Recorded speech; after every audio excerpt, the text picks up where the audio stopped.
Hyenas pits 5 teams of 3 against each other in the environment to engage, evade, exploit, and of course, steal their way to victory. Let's find out everything we can about Hyenas right now. What's up, everybody? I'm Destin, and joining me to talk about Hyenas is Creative Director at Creative Assembly, Charlie Bewsher. Charlie, how are you doing today? I'm great, thanks, Destin. Very excited to be here talking about Hyenas. Well, why don't you tell everybody what is Hyenas? Hyenas is a multiplayer, multi-team robbery game. It's 5 teams of 3 set on these vast spaceships full of security, switches, and gadgets. And our heroes, our anti-heroes, the Hyenas, they're these misfit pirates plundering their way through this pop culture galaxy, shooting clips, jacking ships, and robbing rich pricks. So basically, in our world, in our universe now, the rich have finally made it to Mars. The billionaires finally made it to Mars and made this paradise tax haven, and they left us all behind. But the tech they used destroyed the Earth. The billionaires are doing fine, of course, as they always are. But the one thing they miss on Mars is the pop culture flotsam we left behind when we evacuated. So they send these vast plunder ships back to Earth to pick this stuff up and to bring it back to Mars to sell it to their customers, where it gives them status, nostalgia, and it's what they really miss. But our anti-heroes, the Hyenas, they've lost their future, and they're not going to take that lying down anymore. So they're going to attack these plunder ships as they come past and rob them of this merch. And these ships aren't defenseless. Like I said, they're full of security, they're full of sensors and switches and interactive systems and gadgets. So you've got this great environment for this competitive game to take place on. Some people might call it PvEvP, but we call it PvEvP, 3 times the gameplay. Well, that sounds really, really cool, and you've actually used a unique art style to tell this story. How would you describe the look that you've gone for? Why did you go for that look, and what tone are you trying to set with it? Yeah, sure. I think there's 2 parts to this answer. And the first thing is it's very important to us that when you look at the game, when our players see this game, they can tell it's brazen and irreverent and larger than life, but they've also got to tell it doesn't take itself too seriously. So we went for something that was somewhat illustrative as well. So I'd call it really graphic novel cover style, I guess. It's very easy when you're making a sort of apocalyptic near future game to go dark and gloomy, but we didn't want to go that way. It didn't fit the tone. We wanted something brighter and more welcoming. So we avoided that sort of gloomy 80s neon cyberpunk look and instead went for what I call an app punk look. So we have these corporations running Mars, and we've got this concept of big data and gamification, and really consumers as products. That's what we're riffing off here. So we wanted to get this sort of like dystopia, this authoritarian dystopia via a well-being app, if you like. So that's kind of like what's shaped the look of the game.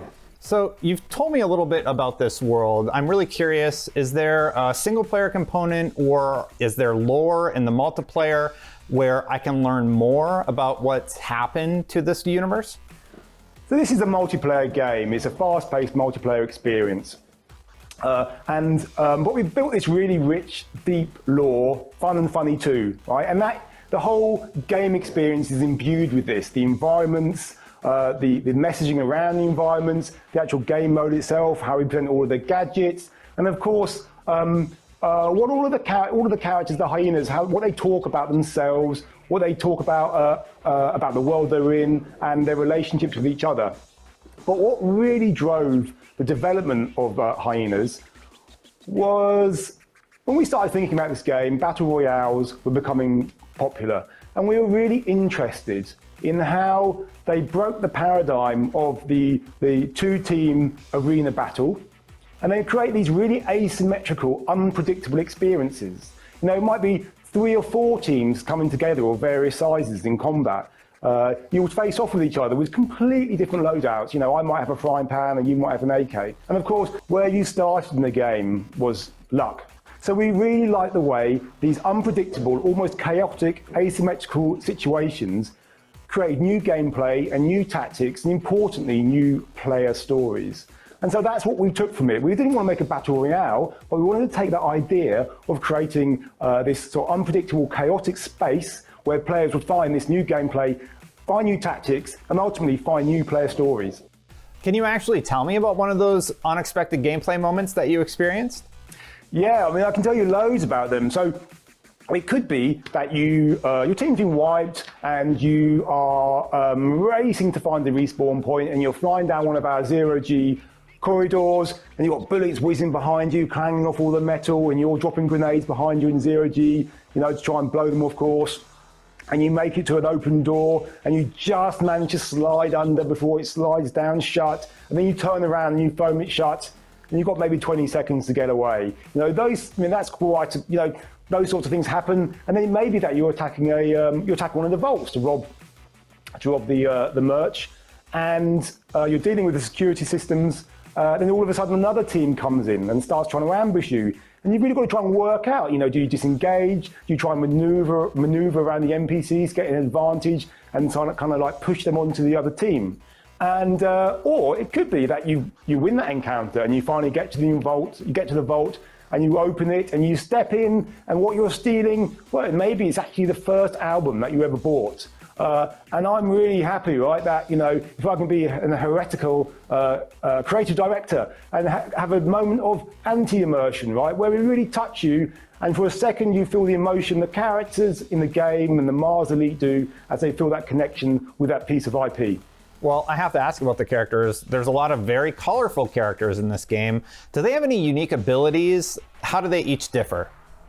So when we started making the characters from a gameplay perspective, I mean, of course you have your hero tropes, gameplay tropes, but for Hyenas, we had this common gameplay thread running through every part of the gameplay, which was engage, evade, exploit. And we see that in the characters, we see that in the ships, in the gadgets, in the vaults. And we wanted to answer this question, right? We wanted to give players maximum agency when they played this game. So evade characters, obviously they go in all guns blazing, they have a very unsubtle approach to the game. And then we have evade. Evade in Hyenas is a little bit of stealth, I guess, and a little bit of recon, but really it's a celebration of fast-paced, skillful movement. So be that dodging in between laser tripwires on your way to a vault, or slaloming down a zero-G corridor. And then we have exploit. And exploit is the intelligent way to play Hyenas. It's about using the ship systems, the NPCs, the switches, the gravity systems, and the chaos to your advantage. So we think about those three concepts when we're creating all of our characters. So I have to ask, how did you invent these characters' personalities? I think a lot of characters nowadays in games have become fan favorites through their personalities, through various lines or lore, and I'm really curious to hear how you developed these characters' backgrounds.